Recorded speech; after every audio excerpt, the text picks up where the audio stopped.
Bienvenidos a la comunidad Scholartic. Hoy me gustaría debatir con vosotros y analizar conjuntamente cuáles son los nuevos roles que van a jugar en la educación del siglo XXI, tanto profesores como alumnos y, por supuesto, familias. Y también vamos a intentar analizar un poco cuáles son las nuevas metodologías y cuál es el rol en las nuevas tendencias educativas. En primer lugar, deciros que el docente, ¿no? Vamos a pensar primero en el docente, en un mundo hiperconectado en el cual nosotros vivimos, donde realmente el docente, vosotros, la mayoría de vosotros, diseñáis experiencias educativas que puedo decir únicas para vuestro alumnado. Y estos diseños de experiencias educativas las dirigís directamente a tres elementos de vuestro alumnado. En primer lugar, la creatividad de vuestros alumnos. Hay otros elementos que también trabajáis la competencia digital, pero sobre todo trabajáis cuál es la adaptación al cambio de vuestros alumnos. Es decir, el primer rol del educador es el de diseñar experiencias educativas únicas. En un mundo educativo que necesita un pequeño empuje, con un poco de tecnología y con un poco de metodología, aprender significa aprender juntos.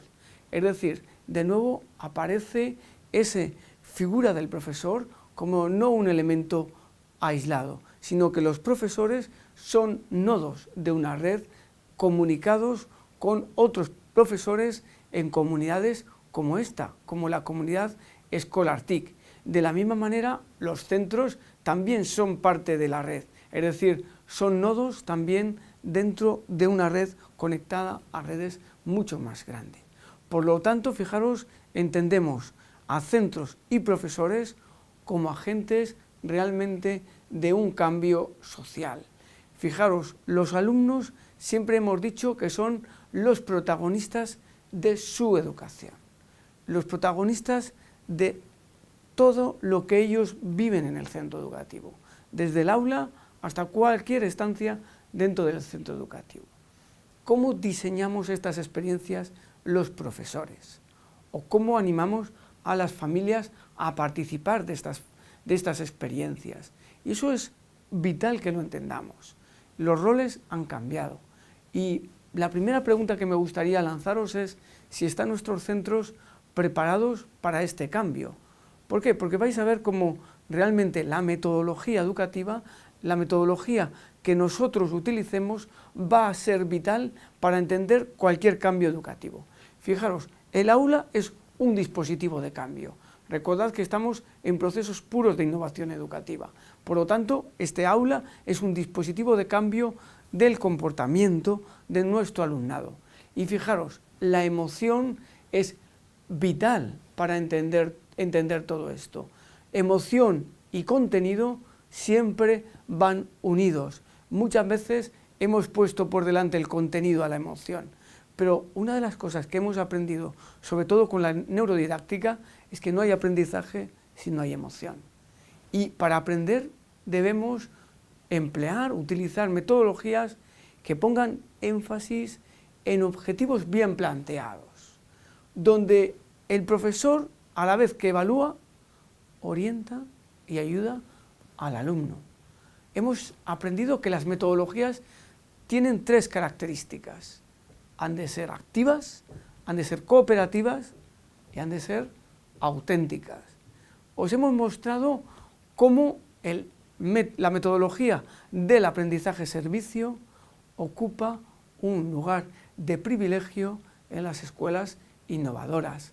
Hemos tenido encuentros de aprendizaje social, aprendizaje-servicio, y hemos aprendido de los mejores colegios cómo eran capaces de reconstruir ecologías, de cómo eran capaces de integrar la salud dentro de sus propios aprendizajes, cómo sirven a la sociedad.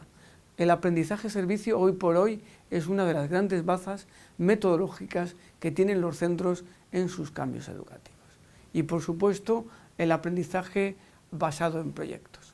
Pero el aprendizaje basado en proyectos, os comento que ha de saber gestionar esa débil línea, esa línea difusa que diferencia el aprendizaje formal del informal. Y eso es vital que lo veamos. La importancia de hacer, de construir, de crear con tus manos y con tu inteligencia tu propia realidad, también es parte de otro movimiento al cual nos hemos acercado continuamente, que es el movimiento Maker. Y eso, fijaros, hay desafíos como el desafío STEM, al cual os animo a que conozcáis y a uniros a él en futuras ediciones. En definitiva, fijaros, simplemente comentaros que las nuevas metodologías han de empoderar al alumno, han de conectarle con otros alumnos, con otros centros, y lo han de hacer gracias a la tecnología. Pero fijaros, si yo voy a mi centro educativo y a gran cantidad de centros educativos que conozco, todavía la metodología más utilizada es la metodología expositiva.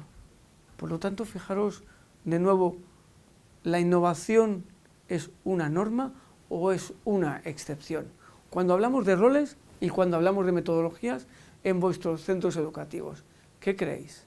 ¿Es una norma o es una excepción? Uniros a nosotros, a la comunidad Escolar TIC, y darnos vuestras ideas. Muchas gracias.